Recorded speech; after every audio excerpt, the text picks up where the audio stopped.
Top Med Talk. Hello, this is Desiree Chappell. Welcome to our new series, Women in Anesthesia, inspired by the British Journal of Anesthesia, March 2020 special online edition of the same name.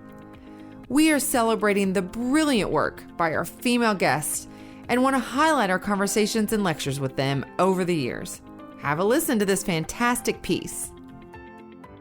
Welcome to Top Med Talk. I'm Desiree Chappell, and we are coming to you from the last day of the 5th Collaborative Clinical Trials in Anesthesiology Meeting here in Prato, Italy.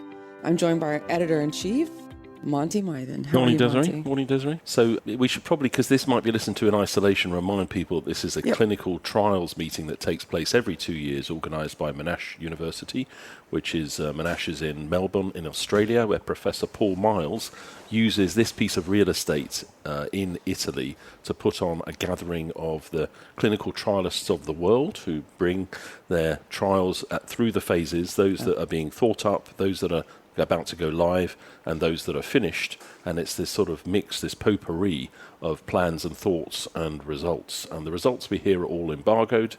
But if you want to listen to the other recordings that we've done, including with Paul Miles, you get lots of little snippets of what's coming down the pipeline. You won't get a hint of the results, but you'll get a sense of what will be published soon. So during the meeting, we've been able to sit down with several of the presenters who were presenting either their findings or some of the things that are in the works. And we've caught up with a friend of Top Men Talk, Ramani Moonesinghe, who is from UCL, University College London. Hello, Ramani. How Morning, are you? Desiree. Yeah, really good, thank you. Lovely to be here. Good. Just kind of wanted to get your feel for the meeting this year. Is this the first time you've been here? No, I came 4 years ago. A bit like then, I feel completely inspired and a bit humbled to be here, to be honest with you, because it's the glitterosity of perioperative research who are here on a very friendly, informal basis outside of the presentations, but hearing some really groundbreaking stuff inside the presentations. And what's been really great about this year is we've had some presentations and some discussion around trial methodology, which have come from experts in that area, so statisticians and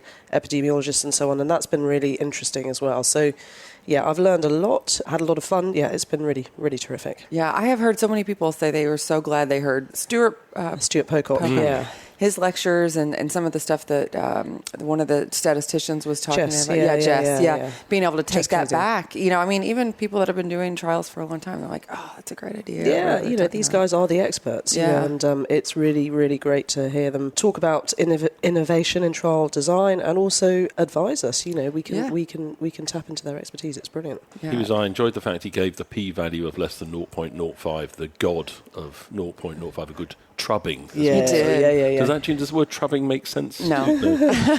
Trubbing. He was basically saying that sort of idea that there's a magic cut-off point was made up in the past without great, sense of logic behind it. It's just it's all probability. So you got to. It kept going on about the fact is just use your brain. Yeah. Use your brain the whole time. Yeah, he showed a slide that was like the shades of the 50 shades of gray of the p-value, which I thought was really funny. Black and white, but in the middle. It's great. Well, Ramani, you presented yesterday. Is that yesterday? I'm like my time is all. Yeah.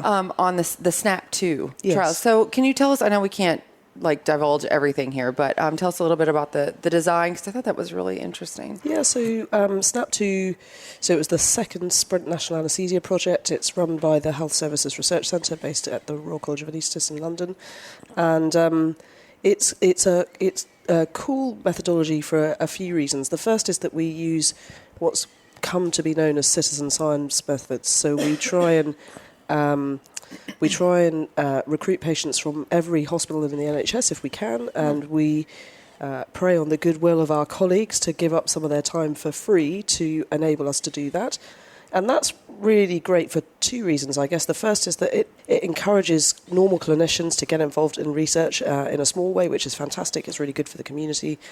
And then the second reason is because the results that we get, we feel, are really generalisable, because they are collected in the real world by real-world clinicians with real-world patients. And in particular with this study, and I'll talk a bit more about it in a minute, we were able to get a consent waiver in that the ethics committee were happy that we collected patient data without prior consent, as long as we gave patients the opportunity to opt out. And again, by doing that, we were able to overcome some of the problems that clinical trials commonly have around recruitment bias, because some patients don't want to take part in trials, and We know that there are some biases in that because perhaps, for example, patients from more socially deprived areas or from ethnic minorities and all those sorts of things are less likely to participate in research. So we were able to overcome some of those issues. So we use citizen science, and then the other thing that's really cool about the SNAPs is that they're very much trainee-delivered, trainee-led projects. So there's a more senior person that oversees everything, and kind of, the buck stops with them, and that on this occasion is me. But there's a trainee lead investigator that really kind of drives the project forward, and that on this occasion was Danny Wong, who's a PhD student with us. And a lot of the hard yards at grassroots level are done by trainees, so and consultants as well. But it's a really good way of getting less experienced doctors or younger doctors involved in research. So it's lots of fun. Yeah, that's really cool. So are you guys working on it? So I know that you are going to have results to the results to come out here in shortly. When do you think that we should be able to see those? Well, we're at the mercy of the peer reviewers at the moment. So I'm hoping within the next, let's say 3 months. Let's be optimistic. Oh, so this calendar year should. This calendar year, definitely. The paper's written.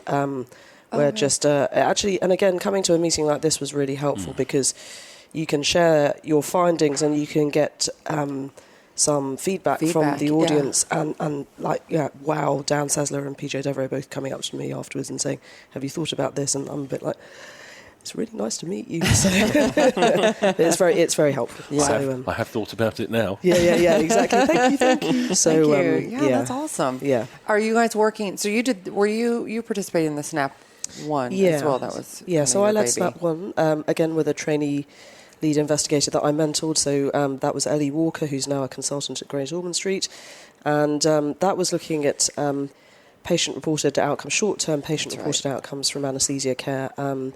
We did it for 2 days in 97% of UK NHS hospitals, which recruited 15,000 patients in those 2 days. And that was seriously cool because it was kind of a proof of concept that we could do it.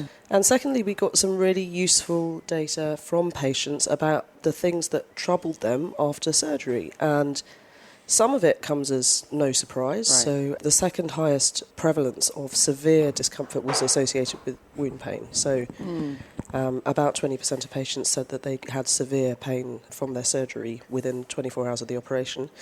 The thing that came as a real surprise to me is that the most prevalent kind of severe discomfort was thirst. So 40% of patients said that they had severe thirst within 24 hours of the operation. And as with all observational studies, you can't necessarily pinpoint why that was, whether it was that they were actually dry, as in under-resuscitated, underfilled, or whether they felt the sensation of thirst because they had dry mouths because of the anaesthesia gases or whatever, or dry oxygen, drugs, particularly drugs. But it's important just to recognise that this is a problem that bothers patients, and then we can then start to address what the causes might be and try and make it better. Yeah. And we now regularly measure, using the same scale, these patient-centred outcomes after anaesthesia through the Perioperative Quality Improvement Programme. So we can track progress over time now compared with that baseline, and also how hospitals and individual surgical specialties or whatever are doing, and try and make a difference. That's awesome. I mean, that's like, using what you found and actually driving change on a national level, it sounds like. Yeah, and the other really important result from the first SNAP study was that so patients said, we had severe or moderate or no pain, thirst, whatever. But we also asked a question about what the worst thing about the operation was. And the most common thing that patients said was anxiety.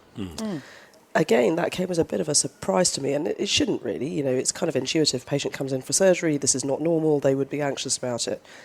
But again, it kind of points towards we should be paying attention to that and trying simple, cheap initiatives that we know work, like music therapy, right? That's what I was saying. To try and alleviate that. And it seems bananas, really, that that's just not happening routinely, because we don't even need to pay anything to make that happen. We just tell patients to bring in their headphones, you know.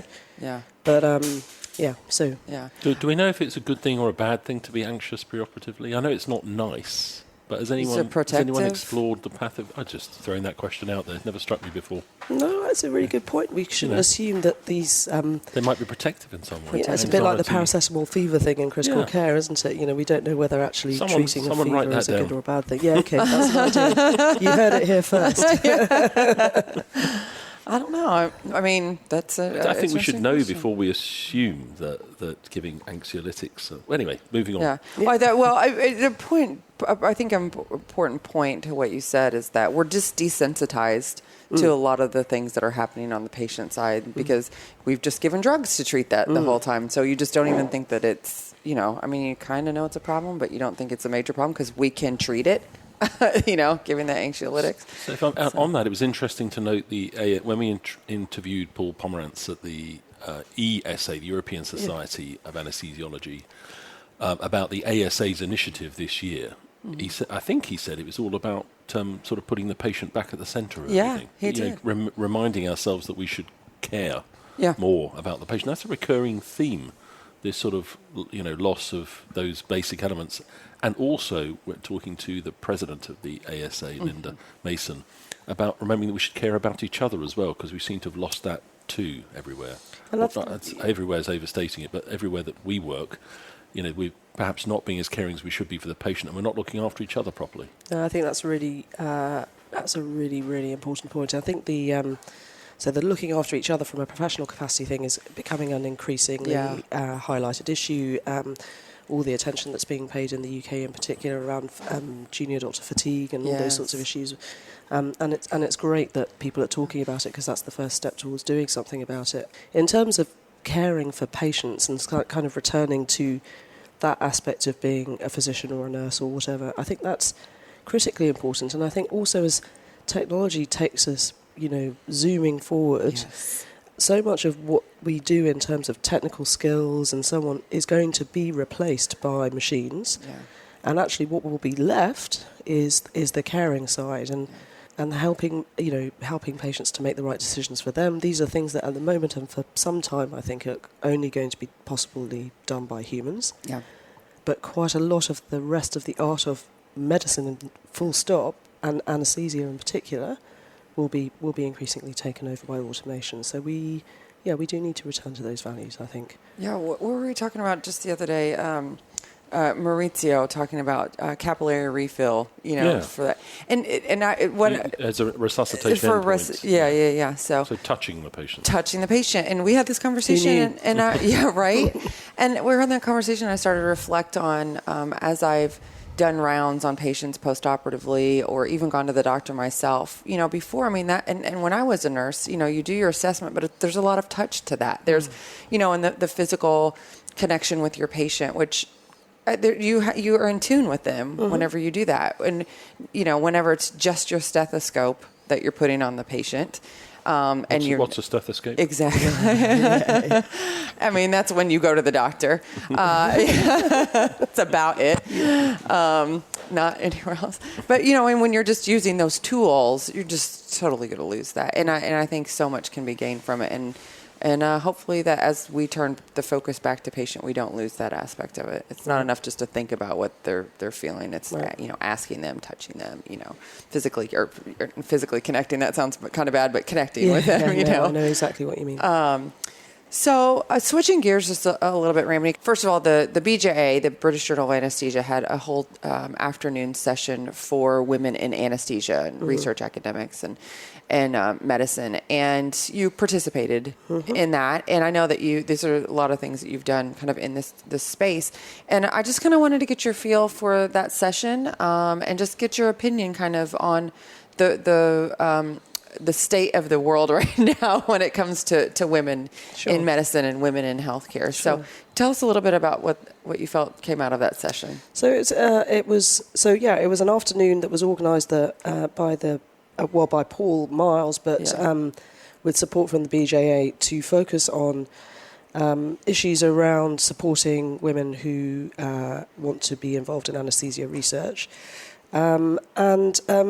I have a feeling, although I haven't confirmed this with Paul, that the beginning of this might have come from Prato 2 years ago. Ironically, I wasn't able to come to that meeting. I pulled out at the last minute because I was just about with my husband to adopt our children. And so I had to stay home. But I got a text from Tim Cook, who was at that meeting, who leads the National Audit Projects in the UK. And he said he was listening to a presentation from Jocelyn Clark, who was the Deputy Editor of The Lancet, talking about women in science. And he said, there's 8 women here and there's 100 people in the room. And we're missing you, kind of thing. And I'm pretty sure that Paul and others will have recognised that as well and kind of realised, because it's very easy to be oblivious to these types of issues. Yeah. I think, to be honest with you, I have been for quite a long time. But when you look around you and see that there is such disparity in even just attendees at this kind of top-level meeting, which is about celebrating kind of world leaders in research, and you kind of think, well, why are there so few women here? So that symposium was about trying to start to discuss some of the problems that might lead to that end result, and start to address them. So the talks that we heard were from, it was one of the things that was great about it is we got a really international perspective. So I talked about some stuff from the UK perspective, as did Helen Galley, who's a anaesthesia scientist based in Aberdeen in the United Kingdom. But we also heard from Australia and from the US and from Europe. And some of the things that we discussed were around the opportunity gap and the attainment gap for women, and not just women, but also lots of other diverse minorities. Yeah. So and I'm very keen that when we have these discussions that we don't think just about women versus men, because it's not like that. We need to think about equality and diversity and inclusion, full stop. And we talked about some of the issues around why certain people or groups may not feel able to join the party. And how we might be able to change structures and systems in order to address that. And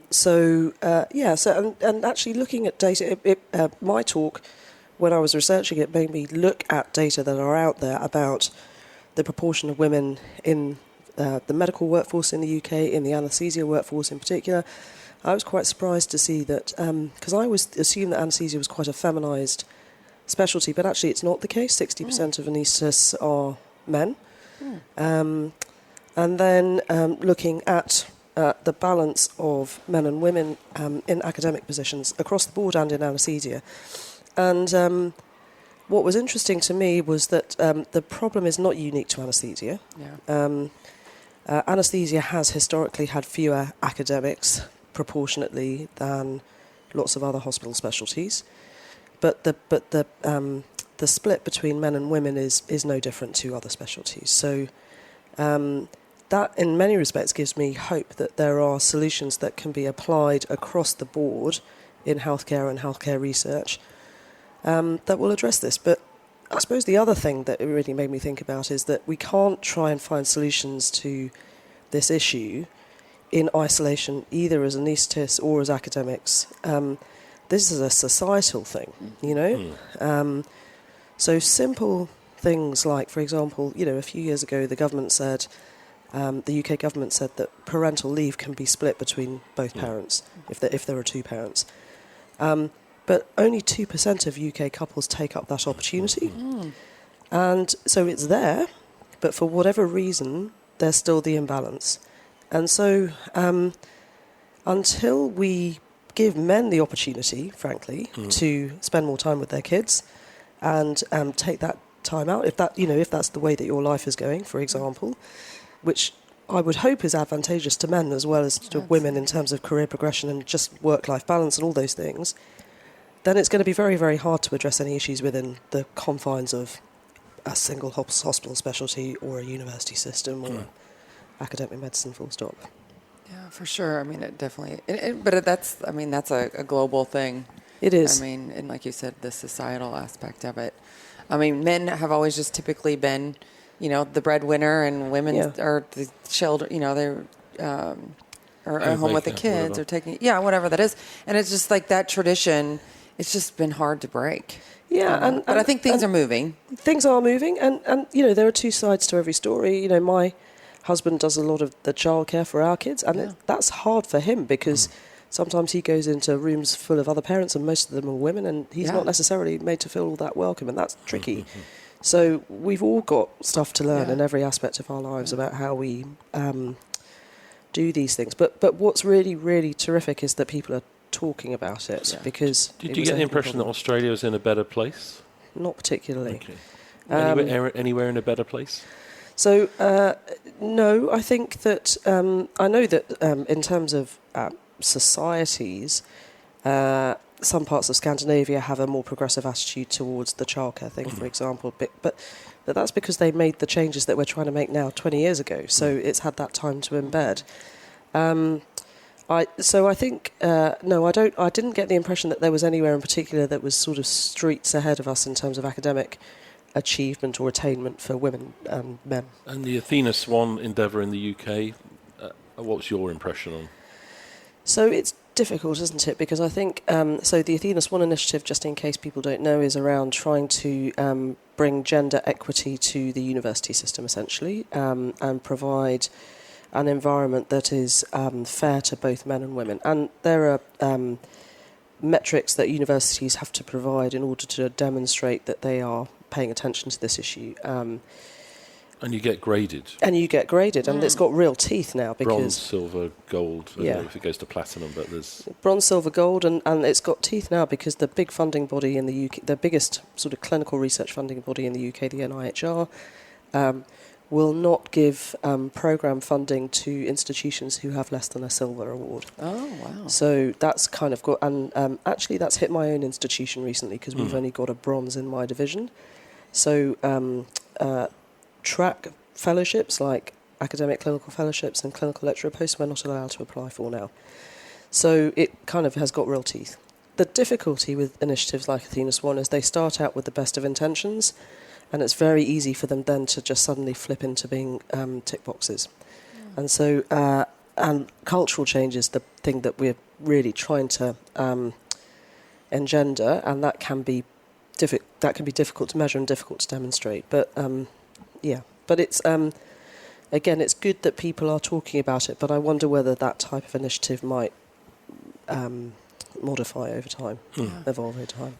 It's interesting. I'm always torn whenever, like, when it's women in whatever, and we have to have a whole nother meeting just to be able to, to have these discussions, and so it's kind of like, on one hand, I think it's great. I think it's great to be around a tribe and and be able to have, almost like a safe space to be able to have a conversation. I mean, it's empowering. There are a lot of that when you're around other women and you get to hear the stories, because I mean, we all have had, situations that have been really, really tough. But, I said this to Liz Everett yesterday. I also feel like there've been, sometimes the discrimination sticks out in your mind, but there's been so many other amazing opportunities that have come about.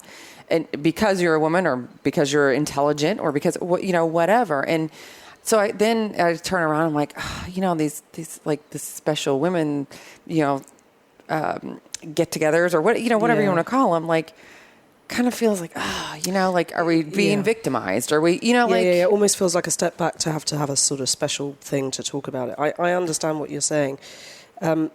And I think that's one of the reasons why it's so important to remember this isn't about women versus men. Yeah. I put up a slide towards the end of my talk of all of the men that have massively supported me professionally, including Monty, but there are quite a few others who have supported and mentored me and are my kind of advocates and champions and all that sort of stuff. And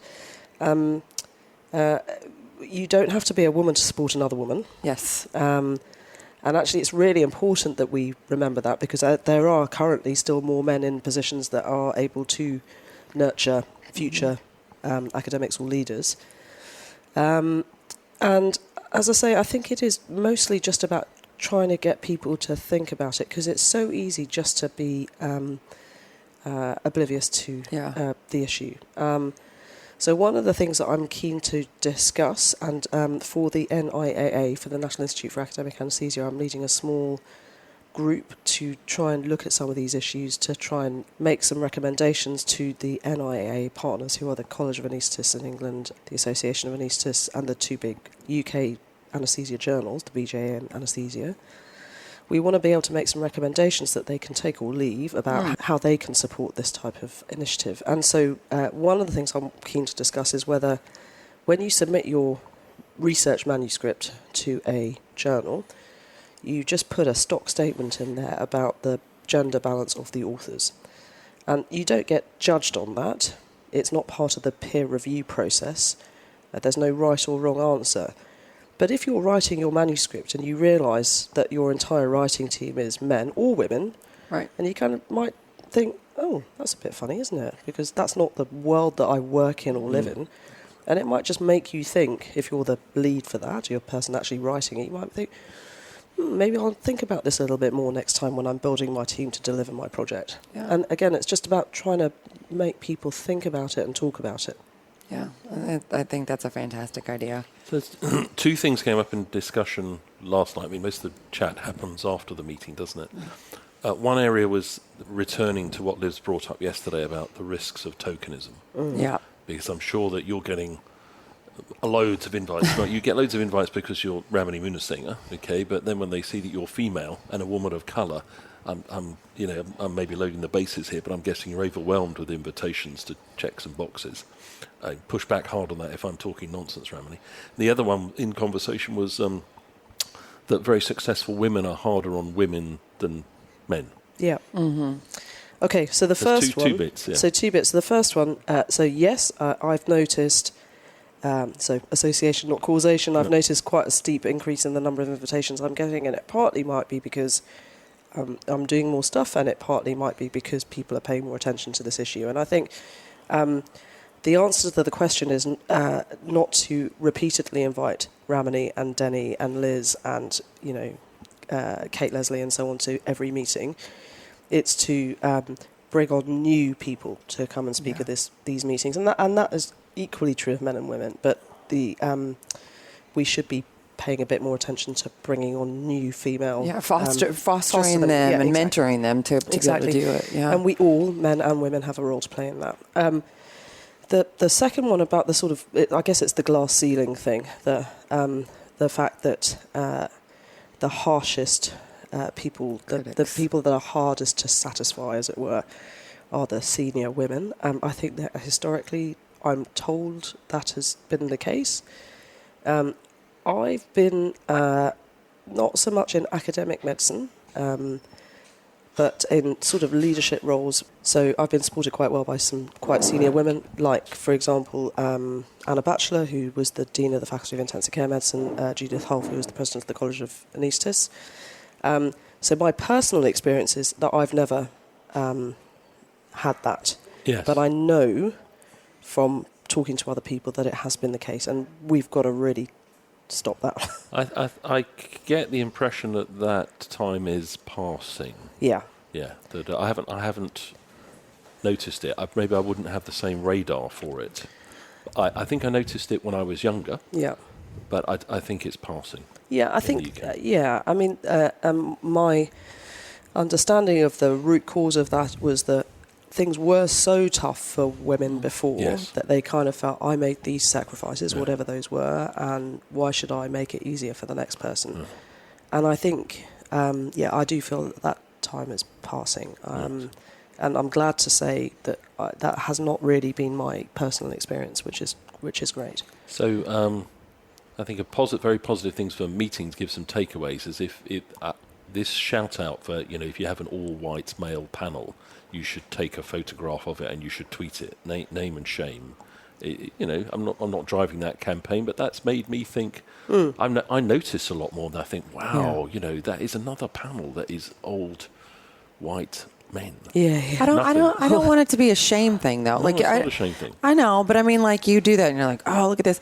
I mean, just to say it and to get it out there, because I mean, a lot of the times, we've developed meetings and things like that, and when you first go through, you talk to your go-to people are those that have been doing this for a long time, and that happens to be male. There was a funny thing on social media quite recently, which you guys may have seen, where somebody took a photograph of 4 men sitting in a panel discussion at a recent RCOA meeting, and took a photo of their shoes because the shoes were all really high quality, and put a photo on Twitter saying, note to self, you must have good shoes if you're going to be on a panel. And the immediate response was, it's a mantle, as in it's a... Yeah.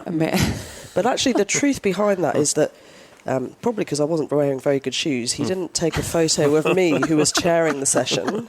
Okay, that was thing one. Oh my gosh. And the second thing was, the panel was 4 trainees who were presenting posters. They were the finalists in a poster abstract competition at a big conference. And 2 of the trainees had been supported by women who'd led the projects, but had nurtured these trainees to do the presentations and all that. So that was a really, really positive thing, and it was nice to be able to sort of correct the sort of furious backlash that there was on Twitter and say, actually, I was there chairing it, and, half of these presentations were actually really led by women, but they just allowed more junior people to take the limelight, and that's a really positive thing. That is so interesting. So did you have a lot of people saying, like walk it back at all? Yeah. I mean, it was really interesting, that thing that happens on Twitter about, it's hilarious. Well, it's, the anonymity that people can assume and say anything that they want to, even though that's not really, but I mean, you have this platform, you can say just about anything on there, no matter who you are. And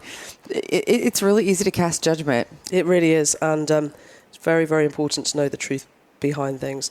But I think Monty's point about highlighting the mantle or the old white man sort of grey head thing, if it happens, again, it's just part of getting that conversation going. It's about exactly. Absolutely.